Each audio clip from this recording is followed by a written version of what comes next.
আজকে আমরা চলো তো 4 নম্বর লেকচার শুরু করব। 4 নম্বর লেকচারে আমরা 19 থেকে এর সাথে খুব বেশি পরিচিত ছিলাম, ঠিক আছে? তোমরা নর্মাল থাকবা, নর্মাল বলতে মানে অনলাইন দেখে তো ইয়ে হওয়ার দরকার নাই। তো আমরা মনে আছে আমাদের চলতরিতে দুইটা জিনিসই ছিল মেইনলি, সংযোগ বর্তনী বা সিরিজ, আর আরেকটাকে আমরা কি বলি, প্যারালাল বা সমান্তরাল বলি আর কি। আমরা দুইটা সূত্র শিখছি, সূত্র শিখে কয়েকটা সার্কিট সলভ করে আমরা 9 10 বাদ করে দিছি নাকি। বাট এখানে আমরা আর একটু কমপ্লিকেটেডভাবে এটা শিখবো। তো আমাদের আজকের টপিকটা হচ্ছে রোধের সংযোগ বা তুল্য রোধ। কোনো সংযোগের রোধগুলো পরিবর্তিত যদি এমন রোধ ব্যবহার করা হয়, ধরো তোমাকে আমি এখন কিছুই বললাম না, সংযোগও বললাম না, অর্থাৎ শ্রেণীও বললাম না, প্যারালালও বললাম না। ধরো কতগুলো রোধ আমি এরকম তোমাদের দিলাম, যে এখানে একটা রোধ, এখানে একটা রোধ, এখানে একটা রোধ, হ্যাঁ এখানে একটা রোধ, ধরো এখানে একটা সার্কিট দিলাম, এই যে এখানে একটা সার্কিট দিলাম। ধরো আমি তোমাকে বললাম এই বর্তনীতে কয়টা রোধ দেখা যাচ্ছে।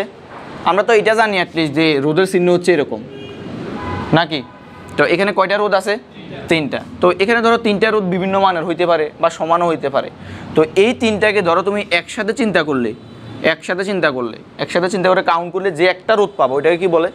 তুল্য রোধ। মেইনলি এই কথাটা এখানে বলছে। আর এখানে আরেকটা কথা বলছে যে এখানে খুবই ইম্পর্টেন্ট যে কথাগুলো বলছে, মানে মাথায় রাখবা, বর্তনীর তড়িৎ প্রবাহ এবং বিভব পার্থক্য কোনো পরিবর্তন হয় না। দেখো ধরো এই বর্তনীতে 10 ভোল্ট বিভব আছে। কত ভোল্ট? 10 ভোল্ট। এই 10 ভোল্ট বিভবের মধ্যে এখানে 3টে জায়গায় ভোল্টেজ ড্রপ হবে না? তিনোটা মিলে আলটিমেটলি ভোল্টেজটা কত হবে? 10 ভোল্টে হবে। আবার ধরো এখান থেকে 5 অ্যাম্পিয়ার তড়িৎ প্রবাহ হচ্ছে, 5 অ্যাম্পিয়ার তড়িৎ প্রবাহ হচ্ছে, এখান দিয়ে কত প্রবাহ যাবে বলো তো? 5 অ্যাম্পিয়ার। যখন সে এখান দিয়ে রাস্তা পাচ্ছে তখন দ্বিবাহক হয়ে যাবে। যাও এগুলো আমরা পরবর্তীতে মানে আজকের ক্লাসে আমরা আলোচনা করব। আলটিমেটলি সে আবার কত অ্যাম্পিয়ার ফিরে আসবে? 5 অ্যাম্পিয়ার। মানে আমাদের এখানে কি 10 ভোল্ট যে বিভব ছিল এবং 5 অ্যাম্পিয়ার যে তড়িৎ ছিল, এটা কি চেঞ্জ হয়েছে? চেঞ্জ হয় নাই। তাহলে এই কথাটাই বলছে যে কোনো সংযোগের রোধগুলোর পরিবর্তে যদি এমন একটি রোধ ব্যবহার করে, মানে অনেকগুলো রোধকে আমি একটা রোধে আনবো আর কি, একটা রোধ বলবো, বর্তনীর মোট তড়িৎ প্রবাহ এবং বিভব পার্থক্য পরিবর্তন হয়, তাকে বর্তনীর তুল্য রোধ বলে। খুবই সিম্পল একটা কথা। তারপরে চলো তাহলে আমাদের তুল্য রোধটা আমরা 9 10 থেকে জানি কত রকম হইতে পারে? 2 রকম। প্রথমত হচ্ছে আমাদের কি, সিরিজ বা শ্রেণী। লেখো যে সিরিজ বা শ্রেণী বর্তনী। তো 9 10-এ তোমরা অনেক বাচ্চাদের মতো শিখছো, হ্যাঁ, তোমাদেরকে তেমন একটা বেশি জটিল করে নাই। বাট এখানে তোমাকে একটু ভালো করে দেখতে হবে সিরিজ বা শ্রেণী বর্তনী, যতটুকু পারো দেখো, তারপর লেকচার থেকে উঠাই নিও।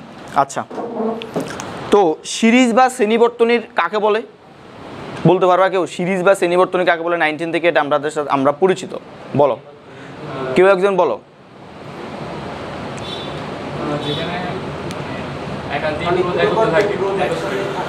আচ্ছা ধরো আমি আগে একটা বর্তনী আঁকি। ধরো এখানে একটা রোধ,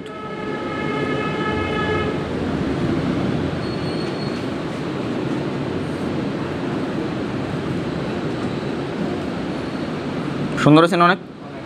ওকে, ধরো এটা হচ্ছে আমাদের R1 রোধ, এখানে হচ্ছে R2 রোধ, এখানে হচ্ছে কত? R3 রোধ। তো এই ব্যাটারির একটা বিভব থাকবে না? ধরো ব্যাটারির বিভব হচ্ছে কত? V। ব্যাটারির বিভব কত? V। তো বিভবটা হচ্ছে কি, টাইপ অফ কি, শক্তি। এটা এইভাবে মাথায় রাখবা, আমি এইভাবে এটাকে বুঝাই। বিভবটা হচ্ছে টাইপ অফ কি, শক্তি। দেখো রোধটা এক একটা কি বাধা না? রোধটা এক একটা কি বাধা। ধরো এখান থেকে বিভব যাচ্ছে, এখানে বিভব যাচ্ছে। আচ্ছা বিভবের কয়টা প্রান্ত? 2টা প্রান্ত। দেখো ধরো এটাকে তুমি যদি এ প্রান্ত ধরো, এটাকে কি প্রান্ত হবে? বি প্রান্ত। আচ্ছা এখানে এটাকে কি প্রান্ত বলতে পারবা? এ প্রান্ত। কেন ভাই এই প্রান্ত বলবো? কারণ এখানের ভিতর কি কোনো বাধা আছে? কোনো বাধা নাই। এখানের এই পর্যন্ত এটা কি বলতে পারবো? বি প্রান্ত। এই পর্যন্ত এই তারে কোনো বাধা আছে? কোনো রকম রোধ আছে? নাই। রোধগুলা কি হইতে পারে? ধরো একটা ফ্রিজ হইতে পারে, একটা ফ্যান হইতে পারে, একটা লাইট হতে পারে, এগুলোই তো মূলত কি, রোধ। আচ্ছা তো দেখো যখন আমি এখানে একটা আর পাইছি, এখানে একটা ভোল্টেজ ড্রপ হবে না? তখন কি এখানে মোট বিভব বি থাকবে? তখন এই রোধের জন্য একটা বিভব ভোল্টেজ ড্রপ হবে না? এখানে একটা শক্তি কমে যাবে না? তাহলে আমি এভাবে বলি আর কি, ধরো একটা শক্তি নিয়ে আসছে, একটা বাধা দিছে, শক্তি কমছে, আবার বাধা দিছে, শক্তি কমছে, আবার বাধা দিছে, শক্তি কমছে। হ্যাঁ হ্যাঁ, রোধ এক একটা কি শক্তি ক্ষয় হয়। তাহলে ধরো আমাকে বলে 5টা লাইট, তাহলে 5টা লাইট মানে এখানে 5টা কি আছে? রোধ আছে, ঠিক আছে। যেমন আমাদেরকে বাধা দেয়, যেমন ফ্রিজে আমাদের কারেন্ট বেশি টানে আর কি, ধরো আমরা যদি গ্রাম বাংলার ভাষায় বলি কারেন্ট বেশি টানে, তো এখানে কারেন্ট বেশি টানে মানে ওখানে ভোল্টেজ ড্রপটা কি হয়? বেশি হয়। তাহলে এখানে দেখো, তাহলে এখানে একটা ভোল্টেজ ড্রপ হয় না, তাহলে R1 এর জন্য কি আমি আলাদা একটা V1 পাবো না? আলাদা একটা V1 পাবো। এই R2 জন্য আমি আলাদা একটা কী পাবো, V2 পাবো। এই R3 জন্য আমি একটা কী পাবো, V3 পাবো। তাহলে প্রত্যেকটা রোধের জন্য আমি একটা কী পাবো, বিভব পার্থক্য পাবো, ভোল্টেজ ড্রপ পাবো। বোঝা গেছে কিনা? এখন আসো, তো এই যে এখান থেকে কারেন্ট বের হয় না, এখান থেকে কারেন্ট বের হয় না, এখান থেকে দেখো কারেন্ট বের হয়, তো এখানে কি কারেন্টও ড্রপ হবে না? মনে রাখবা কারেন্ট একই লাইনে একই কারেন্ট যায়, একই লাইনে কি একই কারেন্ট যায়। ধরো তুমি এখানে একটা বাতি দিলা, এখানে একটা বাতি দিলা, আর এখানে আরেকটা বাতি দিলা, এখানের ভিতরে যদি 5 অ্যাম্পিয়ার কারেন্ট যায়, এখানের ভিতরে কত অ্যাম্পিয়ার কারেন্ট যাবে? 5 অ্যাম্পিয়ার। কারণ তার রাস্তা কোনটা? একটা। আমি যখন বেসিক ক্লাসটা বলছিলাম যে কারেন্টের দিকটা সবসময় কোন দিকে? একদিকে। এরা কি পুনরায় ব্যাক করতে পারে কিনা? তো তোমাদেরকে একটা মানে জটিল একটা জিনিস দিই, জটিল না, ধরো একটু যদি তুমি ভিন্নভাবে চিন্তা করো, সেটা হচ্ছে ধরো এখানে একটা ভোল্টেজ মানে রোধ দিলাম। আমরা সবসময় একটা ব্যাটারি শিখি না? ওকে, একটা ব্যাটারি দিলাম, ধরো এখানে একটা ব্যাটারি দিলাম। তোমরা এই অধ্যায়ে আরও মানে যখন আরও একটু আপডেট হবা তখন জানবা আর কি। ধরো এখানে একটা রোধ দিলাম, এখানে একটা ব্যাটারি দিলাম, এখানে একটা রোধ দিলাম। এটা কি পসিবল না? এটা পসিবল? অবশ্যই পসিবল। এখন প্রশ্ন হচ্ছে ভাই, তাইলে এখানে কারেন্ট এদিকে যাবে, এখানে কারেন্ট এদিকে যাবে, আপনি একটু আগে বলছেন কারেন্ট সবসময় একদিকে যাবে। একটা প্রশ্ন আসে না? প্রশ্ন আসার কথা। এখন সলিউশনটা কি? সলিউশনটা হচ্ছে ধরো এখানে কারেন্ট আছে ধরো 10 অ্যাম্পিয়ার, এখানে কারেন্ট আসছে ধরো 5 অ্যাম্পিয়ার। তাহলে আলটিমেটলি আমরা যখন লব্ধি করি তাহলে এই দিকে না কারেন্টটা যাবে কত অ্যাম্পিয়ারে যাবে? 5 অ্যাম্পিয়ারে যাবে, নর্মাল কথা। তাহলে আলটিমেটলি যত ব্যাটারি একাধিক থাকলো, মানে তোমরা এখানে যখন আমরা একাধিক ব্যাটারি দিয়ে করবো, 9-10 একাধিক ব্যাটারি ছিল না আমাদের, এখানে একাধিক ব্যাটারি আছে। তো একাধিক ব্যাটারি যখন আসবে তখন আমরা ওইভাবে আরও মানে ডিটেলসে জানবো। বাট এখন যখন প্রাথমিকভাবে তোমার মনে প্রশ্ন আসে, এই জন্য আমি এটা বলে দিছি। তাহলে সিরিজ বর্তনীটা আমরা কি বলতে পারি বলো তো? সিরিজ, এটা আমাদের সিরিজ না? তাহলে মানে রোধগুলো যে পরপর সিরিজে আছে, এটা আমরা কিভাবে চিনবো বলো তো? কেউ বলতে পারবা? হ্যাঁ, মানে একই বিভব পার্থক্য আলাদা হয়ে যাবে, তবে একই কারেন্ট যাবে। তাহলে সংজ্ঞাটা কী হইতে পারে তোমরাই বলো? একটা বর্তনীতে যে সকল রোধের মধ্যে, লেখো যে একটা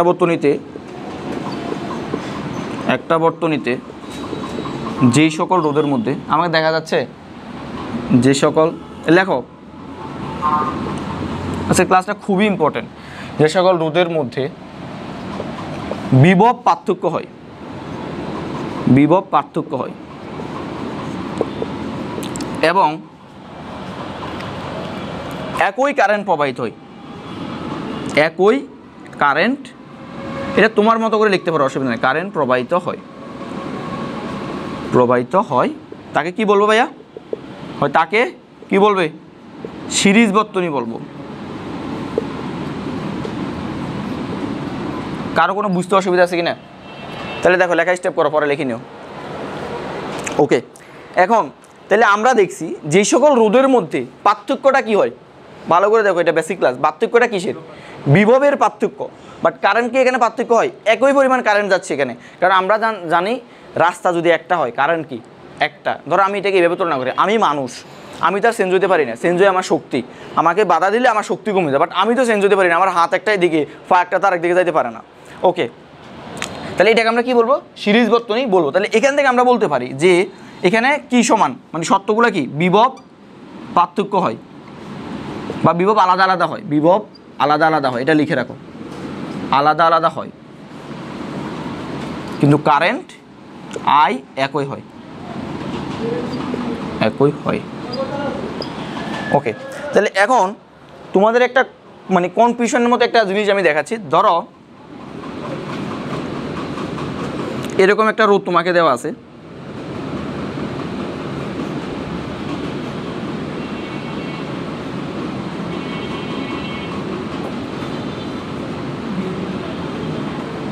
ওকে। তাইলে ধরো এখানে 6 অ্যাম্পিয়ার কারেন্ট যাচ্ছে, এখানে 10 অ্যাম্পিয়ার কারেন্ট যাচ্ছে, এখানে ধরো, আচ্ছা না কারেন্টটা এইভাবে নাও, এক্সাম্পলটা আমি এইভাবে দিচ্ছি। ধরো এই যে এখানে একটা আমাদের ব্যাটারি, এই ব্যাটারিতে এখানে ভাইয়া 10 অ্যাম্পিয়ার কারেন্ট আসতেছে। কত অ্যাম্পিয়ার? 10 অ্যাম্পিয়ার বা 6 অ্যাম্পিয়ার ধরি, তাহলে একটু আমার বোঝাতে সুবিধা হবে। এটা দেখা যাচ্ছে বোর্ডে? ওকে,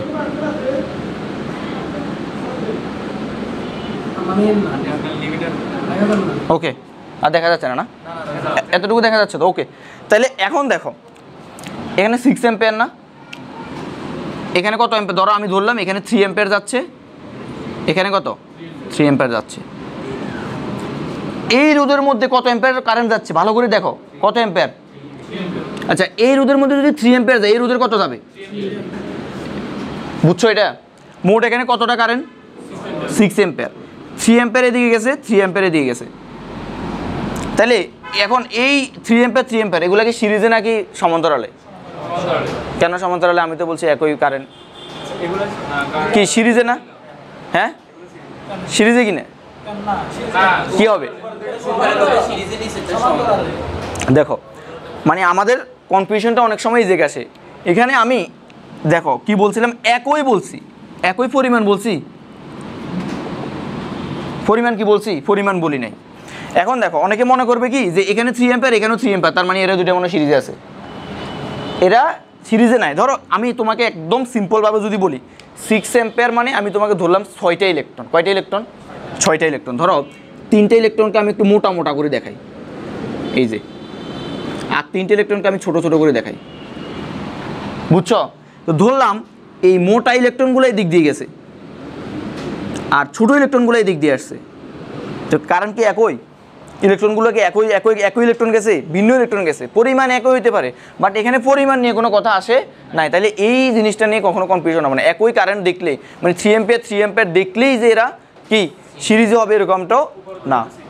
কোন দুইটা? উপরে কোন দুইটা? এই দুইটা, এটা সিরিজ, এটা তো অবশ্যই সিরিজ। ওকে, তাহলে আমরা মোটামুটি শ্রেণীবর্তনীর মধ্যে জানছি। এখন শ্রেণীবর্তনীতে আমরা একটা সূত্র 9-10 থেকে পেতাম না? শ্রেণীবর্তনীতে রোধগুলো কি সরাসরি যোগ করি। তোমাদের আমার প্রশ্ন আসে না যে কেন সরাসরি যোগ করি?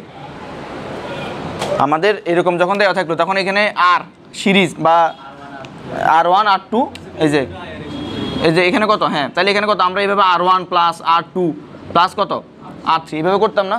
বাট প্রশ্ন হচ্ছে এইভাবে আমরা কেন করব? ওকে, আমি সংজ্ঞাটা বুঝাচ্ছি। হ্যাঁ, ওকে, তাইলে এটা আই না? ভি ইকুয়াল টু কত বলো তো? আইআর। আমরা একটা সূত্র জানি না, ভি ইকুয়াল টু আইআর। তাহলে B1 ইকুয়াল টু কত হবে ভাই বলো? B1 ইকুয়াল টু কত হবে? না, B1 ইকুয়াল টু কত হবে? মনোযোগ আছে? B1 ইকুয়াল টু কত হবে? আই সেম না সবার জন্য? আই আর কত? R1। V2 সমান সমান কত হবে? I R2। আর B3 জন্য কত হবে? B3 জন্য R3 আলাদা কিন্তু কারণটা একই। তাহলে B3 সমান সমান কত হবে? I R3। বুঝা গেছে? তাহলে আচ্ছা এখানে যে B1 B2 আর হলো কত? B3।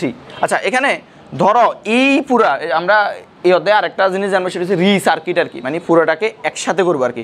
ধরো এই তিনোটা রোধকে আমি ধরলাম একসাথে যখন করবো, আমি তো এইটাই তো বের করতে চাইতেছি। এটাকে কত? RS ধরলাম। কারেন্ট, মোট কারেন্ট কত?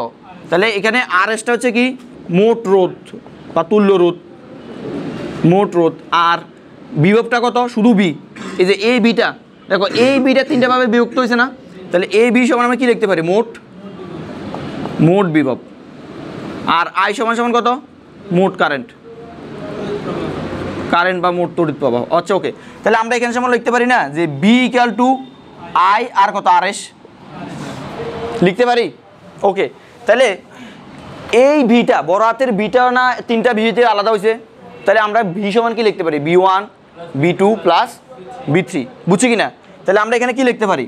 যে B equal to B1 plus B2 plus B3। Clear? তাহলে ভি সমান কি লিখতে পারি? I RS। আর B1 সমান সমান কি লিখতে পারি? I R1। B2 সমান সমান আই R2।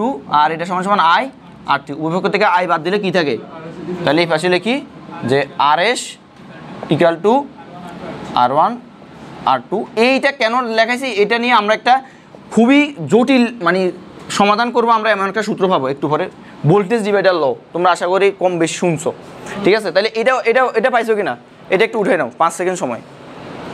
এখন আমরা এই মানে সিরিজ বর্তনী থেকে একটা জিনিস জানবো, সেটাকে কি বলবো? আচ্ছা, সিরিজ বর্তনীতে বিভক্ত হয় কে? কারেন্ট নাকি বিভব? কারেন্ট নাকি বিভব? সিরিজে বিভক্ত হয়ে যায় কি? আলাদা আলাদা কি হয়? বিভব না? সিরিজে, আমি তো সিরিজে পড়া দিছি এখনো সিরিজে পড়ে। তাহলে আমাদের সিরিজ থেকে আমরা পাবো ভোল্টেজ ডিভাইডার ল। বুঝা গেছে? তাহলে ভোল্টেজ ডিভাইডার লটা আমরা কিরকম এটা একটা জানি। লেখো ভোল্টেজ, চালু আছে, ভোল্টেজ ডিভাইডার ল।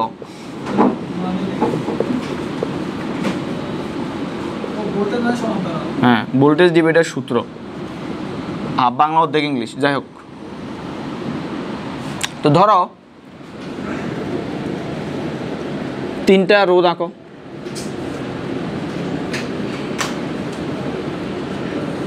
একটা ব্যাটারি আঁকো আগের মতন। এটা খুবই ইম্পর্টেন্ট, বুঝছো? আমি একটু পরে যখন ম্যাথ করাবো তখন বুঝবা। এটা হচ্ছে R1, এটা হচ্ছে R2, এটা হচ্ছে R3, আর এটা হচ্ছে বড় হাতের B, এটা হচ্ছে B1, B2, B3। আচ্ছা, মোট কারেন্টকে আমরা কি বলি? হ্যাঁ, তাহলে আমরা প্রথম ইকুয়েশনটা কি লিখতে পারি? V = I RS লিখতে পারি না? তাহলে নহল বলো B1 = কি লিখতে পারি? I কত? R1। আচ্ছা, এখন দেখো তো এই সমীকরণ থেকে আমি I = কি লিখতে পারি? V/RS না?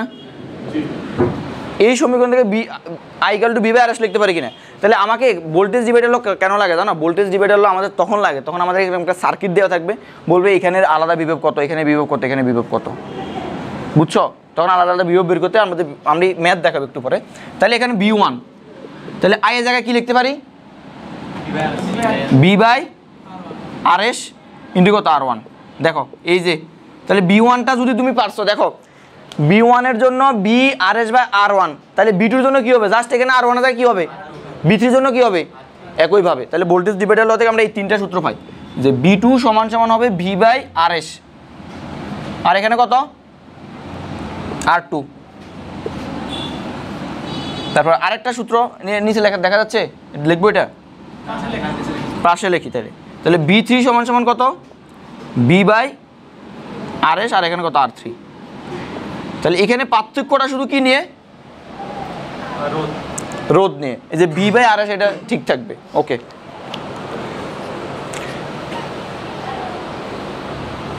তাহলে এইটাকে আমরা একটু সাজাই, একটা মিনিট খেয়াল করো তো, একটু যদি সাজাই লিখি, দেখো একেবারে ধরো এই দেখো B1 না? B1 এর জন্য যদি R1 হয়, B2 এর জন্য R2 হয়, তাহলে Bx এর জন্য আর কত হবে? X। তোমাকে বললে 5তম রোধের ভোল্টেজ বের করো, তো তুমি তো 1 2 দিয়ে মনে রাখতে পারবে না, তাহলে X দিয়ে মনে রাখো। তাহলে আমরা এখানে Bx এর জন্য R1টা কোথায় যাবে? ধরো R1টা যদি, আচ্ছা R1 উপরে একটা B এ পাশে একটা অসুবিধা আছে, তাহলে এখানে কত হবে? Rx না? আর নিচে হবে কত? RS, আর এখানে হবে বিভব। এই বিভবটা হবে কোন বিভব? টোটাল বিভব, যেটা প্রশ্নে দেওয়া থাকবে। এই বিভবটা প্রশ্নে দেওয়া থাকবে, এটা টোটাল বিভব। তাহলে সূত্র হচ্ছে মূলত এইটা। আমি এখন একটু পরে 1 ন্যানোসেকেন্ড পরে একটা ম্যাথ দিচ্ছি। এটা হচ্ছে আমাদের মেইন সূত্র। শেষ? হ্যাঁ, আচ্ছা, এটা কথার কথা। বিভব নির্ণয় করো। তাহলে দেখো, প্রথম তুমি কার জন্য বের করতেছো? ডিরেক্ট সূত্র বি কার জন্য বের করতেছো? 2 ওহমের জন্য। তাহলে এখানে কত হবে? রোধ কত হবে? 2 না? উপরে 2 হবে না? আর এখানে হবে RS মানে কত? RS মানে কত? এই বর্তনীতে RS কত বলো? 12 না? 6 কত? 10, 12, তাহলে এখানে 12, আর টোটাল বিভব কত? 20। তাহলে একটু কাটাকাটি করো, কাটাকাটি করলে কত আসে? কত আসে কাটাকাটি করলে? 10, 6, 5, 3, তাহলে 3 5 কত? 5 গুণা 10, 10 এ 3 ভাগ করলে 3.33 সামথিং, 3.33 এরকম। তারপরে এবার এই যে 4 এর জন্য, মানে B4, এই B4 এর জন্য বলো এখানে কত লিখবো? উপরে 4, তাহলে নিচে 12, আর এখানে কত? 20। এখানে যত আসবে তত আর কি। আর ধরো এখানে আমি B6 এর জন্য বের করি, কত আসবে? 6, 12 আর কত? 20। এটা কত আসে? 6.67। আর এটা কত আসে? 10 না? 10। এখন তোমার অঙ্ক সঠিক হয়েছে, এটা তুমি একটা ভাবে মানে যাচাই করতে পারবা। এই তিনটা বিভবের যোগফল 20 যদি হয় তাহলে তোমার সঠিক হয়েছে, মানে না হলে সঠিক হবে না। তাহলে বোঝা গেছে ভোল্টেজ ডিভাইডার ল আমাদের কি কাজে লাগছে, বুঝছো কি না? ওকে, তাহলে আমরা মোটামুটি সিরিজের যা যা আছে অর্থাৎ শ্রেণীতে সব কিছু জানছি। এখন আমরা কোনটা নিয়ে জানবো? সমান্তরাল নিয়ে। ওকে, লেখো সমান্তরাল বর্তনী। এটা আমি মুছাবো। আমরা সমান্তরাল করার আগে একটা ছোট্ট একটা সার্কিট বলি, শেষ, আজকে শেষ করে দিচ্ছি আর এই টপিকটা। দেখো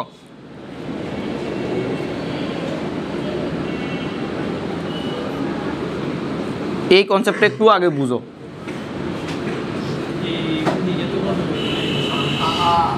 আচ্ছা দেখো, এখন ধরো এখানে আমার এই প্রান্তে 10 ভোল্ট আছে, এই প্রান্তে কত হবে? কোনো বাধা আছে? এই প্রান্তে কত হবে? এই প্রান্তে কত হবে? 10 ভোল্ট। যখন আমি ভোল্টেজটা ড্রপ করব তখন কি হবে? কমবে, ঠিক আছে? তো এটাকে আমরা বিন্দু পয়েন্ট বলে আর কি, ঠিক আছে? আমরা শীত তৈরিদের সময় তোমাদের আমি মনে হয় একদিন একটা দেখাইছিলাম যে কীভাবে ভোল্টেজ ড্রপটা হয়। তাহলে ধরো আমি ডিরেক্ট সার্কিটে চলে যাই। এটা যদি বুঝছো, ধরো আমাদের সার্কিটটা কেমন হবে, ধরো এই যে এরকম আর কি, এই যে সবাই আঁকো আমার সাথে সাথে, সংজ্ঞা পরে আগে একটু আঁকো। ওকে, তাহলে এটা হচ্ছে R1, এটা হচ্ছে R2, এটা হচ্ছে কত? R3। আর এখানে একটা ব্যাটারি আমি কানেক্ট করছি, V ভোল্ট। আচ্ছা দেখো তো, এই 1 মিনিট সবাই দিকে দেখো, এটা যদি ভাই A পয়েন্ট হয়, এটা যদি ব্যাটারির B পয়েন্ট হয়, তাহলে এটা কি হবে? এটা কি হবে? এটা কি হবে? A পয়েন্ট না? কোনো বাধা আছে? বাধা নাই। বাধা নাই মানে আমাদের পয়েন্ট একই। এটা কি হবে? A point. এটা কি হবে? A point. আবার বাধা নাই, বাধা নাই, গেল চললাম, আসছে গোপাল যাচ্ছে গোপাল, এই যে এখানে এটা কি পয়েন্ট? এখানে বাধা আছে, এটা কি পয়েন্ট? এটা কি পয়েন্ট? এই যে এখানে 3টা রোধ আমরা দেখলাম, এই দুইটার এর বিভব পার্থক্য AB, এর বিভব পার্থক্য AB, এর বিভব পার্থক্য AB না? তাহলে এইটাকে আমরা কি বলবো? এটাকে আমরা কি বলবো? আগে বিভব একই ছিল না, এখন বিভব একই। এটার জন্য B না, এটার জন্য বিভব B, এটার জন্য বিভব B, এটার জন্য বিভব কত? B। বাট এখানে পার্থক্য হবে কি? কারেন্ট। কারেন্টটা যখন সে এইদিকে যাচ্ছে, আবার এইদিকে আসতেছে, আবার এদিকে আসতেছে, এই পয়েন্টে যখন সে আসছে, তখন আমরা তো আরও বেশি সার্কিট যখন শান্ট টান গ্যালভানোমিটার আসবে তখন আরও ডিটেলসে বুঝবা। যখন সে এই পয়েন্টে আসছে তখন তার হাতে কয়টা রাস্তা? কয়টা রাস্তা? তাহলে সে চাইলে 3টা রাস্তায় যাইতে পারবে। ধরো এইখানে এই রাস্তা যানজট অনেক বেশি, এই রাস্তা যানজট একটু কম, এই রাস্তা আরও কম। সে বেশি যাওয়ার প্রবণতা দেখাবে কোথায়? যে জায়গায় রোদ কম, অর্থাৎ যানজটটা কম, অর্থাৎ সে কোন দিকে যাবে? এদিকে যাবে। আবার ধরো তাহলে তার মোট কারেন্ট এখন কোন দিকে চলে যাবে?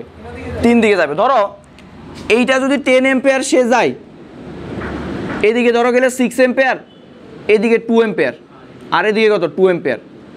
আলটিমেটলি আবার কত অ্যাম্পিয়ার হয়েছে? 10 অ্যাম্পিয়ার হবে। এটা বুঝছি, তাহলে ওখানে রোধ কম আর কি। কোনটা? তাহলে একই, মানে 10-এর 3 ভাগ হইতো। যদি সমান রোধ হইতো তাহলে সমান ভাগে যাইতো আর কি, সমান যাওয়ার প্রবণতা বাড়তো। তাহলে এই সূত্র থেকে আমরা এখানে I সমান সমান কি লিখতে পারি? ধরো এইটার জন্য R1 এর জন্য কত লিখতে পারি? I1 না? I2 এর জন্য কি লিখতে পারি? তোমরা একটু প্রেস করে লিখো, আর এটা I3। তাহলে বলো তো টোটাল I সমান আমি কি লিখতে পারি? I1 plus I2 plus I3। আর এগুলো সব কি সেম? কি বিভব সেম? বিভব কি সেম? আচ্ছা সংজ্ঞাটাকে আমি আর এখানে লেখা লাগবে? তাহলে যেই বর্তনী ব্যবস্থায় বিভব পার্থক্য সমান থাকে কিন্তু তড়িৎ প্রবাহ পার্থক্য হয় তাকে আমরা কি বলবো? সমান্তরাল বর্তনী। তাহলে আমরা এটা লিখে দিই, সংজ্ঞাটা লিখে দিই, যে বর্তনী ব্যবস্থায়, এখন লিখে নাও, বাসায় দিলে আর মন চাইবে না, যে ব্যবস্থায় ভিন্ন ভিন্ন রোধের বিভব পার্থক্য, দুই প্রান্তের বিভব পার্থক্য একই। এখানে 2 প্রান্তের হবে আর কি, 2 প্রান্তের বিভব পার্থক্য একই।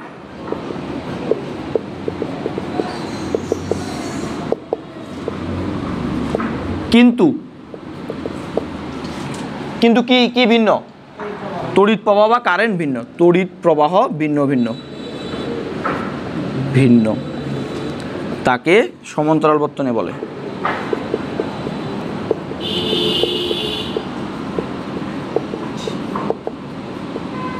বুঝছো কি না?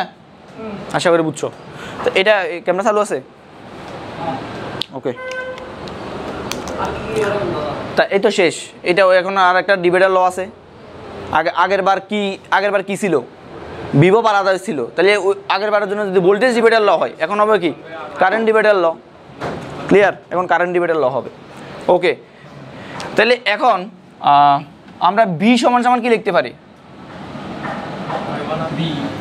ভি ইকুয়াল টু কত? আই আর না, ভি ইকুয়াল টু আই। তাহলে আই ওয়ান সমান সমান কি লিখতে পারি বলো তো? আচ্ছা, টোটাল ধরো আই, টোটাল পুরোটার তুল্য রোধ ধরো R1, এই দেখো R1, R2 আর R3, এই তিনটাকে তো আমি একসাথে করার উদ্দেশ্য তো কাজ করতেছি। এই তিনটাকে একসাথে কি বলবো? আরপি না, মানে প্যারালালে আর কি, প্যারালালে আরপি। আচ্ছা,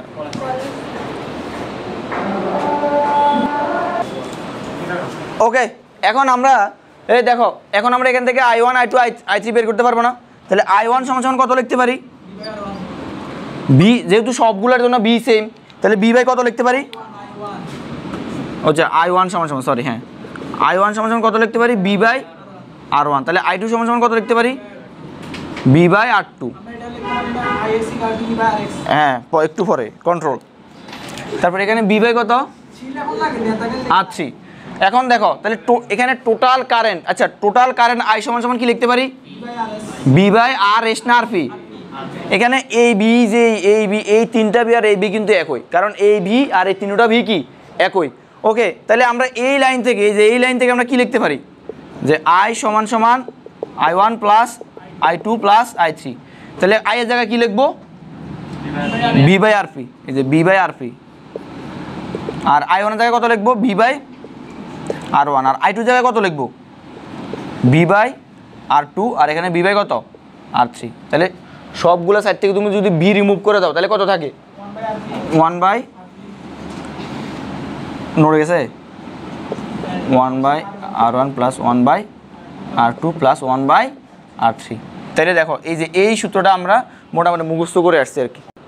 আচ্ছা, তাইলে যেহেতু সমান্তরাল বর্তনীতে নহল কি পার্থক্য হয়? কারেন্ট নাকি বিভব? বিভব, কারেন্ট। তাহলে আমরা কি এখানে কি বলবো? কারেন্ট ডিভাইডার ল। তাহলে কারেন্ট ডিভাইডার ল লেখো, যে কারেন্ট ডিভাইডার ল বা সূত্র,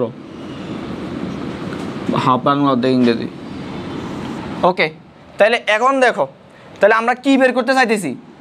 তোমাকে I1, I2, I3 আলাদা আলাদা বের করবা নাকি? ওকে, তাহলে I1 যখন তুমি বের করবা, এই যে I1 সমান সমান কি লেখা যায়? B by R1। তো একটু আগে টোটাল বি সমান সমান কত ছিল? B equal to I R না? তো টোটাল বি সমান total I, total R, total I মানে কত? এই যে শুধু আই, যেটা মোট আই আর কি। আর টোটাল আর মানে কত? আর আরপি। তাইলে তুমি এখানে এই যে বি এর জায়গায় কত লিখতে পারো? তা আরপিটা আগে লেখো। তাহলে আরপি, আর এখানে কত? R1, আর এখানে কত হবে? শুধু আই। বুঝা গেছে? তাহলে দেখো, তাহলে I2 সমান সমান কি লিখতে পারি? আরপি বাই, জাস্ট এখানে পার্থক্য হবে R2, আর এখানে কত হবে? আই। তাহলে R3 সমান সমান কত লিখতে পারি? RT by R3 into I. তাহলে আলটিমেটলি আমি যদি ওই এক্স এর মাধ্যমে প্রকাশ করি, তাহলে IX equal to RP by RX। একটা এক্সাম্পল দিব, তারপর আজকের মতো বিদায়। ওকে, হ্যাঁ, মোট তড়িৎ প্রবাহ এখানে বার করা লাগবে। আগের বার বের করা লাগতো না, যখন আমরা ভোল্টেজ ডিভাইডার ল ইউজ করতাম। এটা লিখে হলে বলিও। তাহলে এই চ্যাপ্টারের ম্যাথ 2, ধরো এরকম একটা সার্কিট দিল, ধরো সহজ থেকে দিই 2 এম্পিয়ার, এইটাও 2 এম্পিয়ার। তোমাদেরকে অনেকগুলো শর্টকাট শিখিয়ে দিব এই অধ্যায়ে, এটা শর্টকাটে করা যাবে। 2 এম্পিয়ার,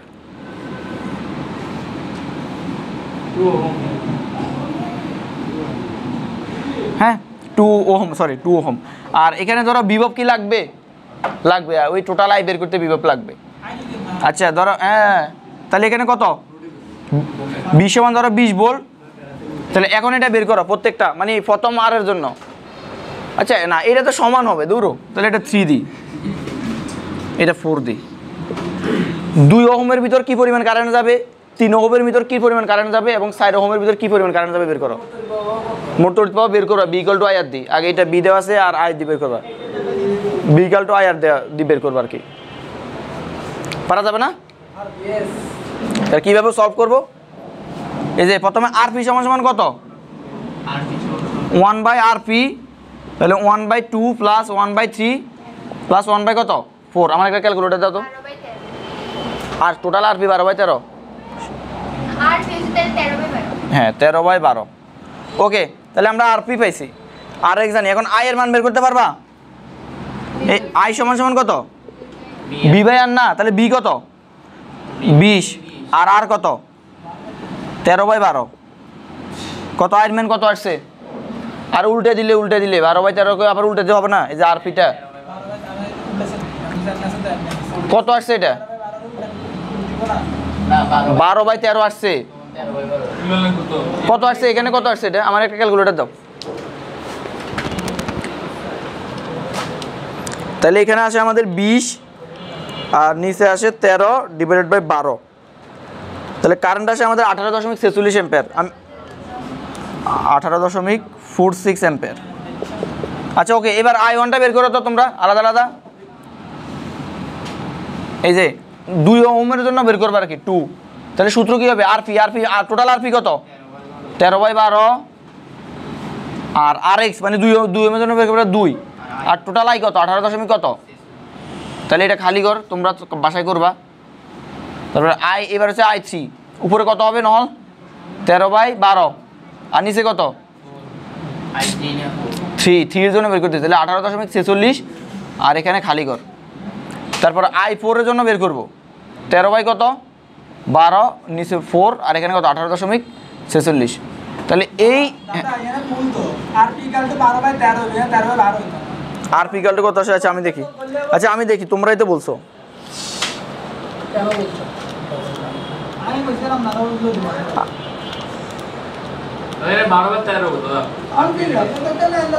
তেরো বাই 12 আসছে, তাহলে এটা 12/13। হ্যাঁ তোমরাই ভুল বলছো, এই সিম্পল ক্যালকুলেশনগুলো ভুলগুলো তো বিপদ। আচ্ছা হয়েছে, এটা নিয়ে তো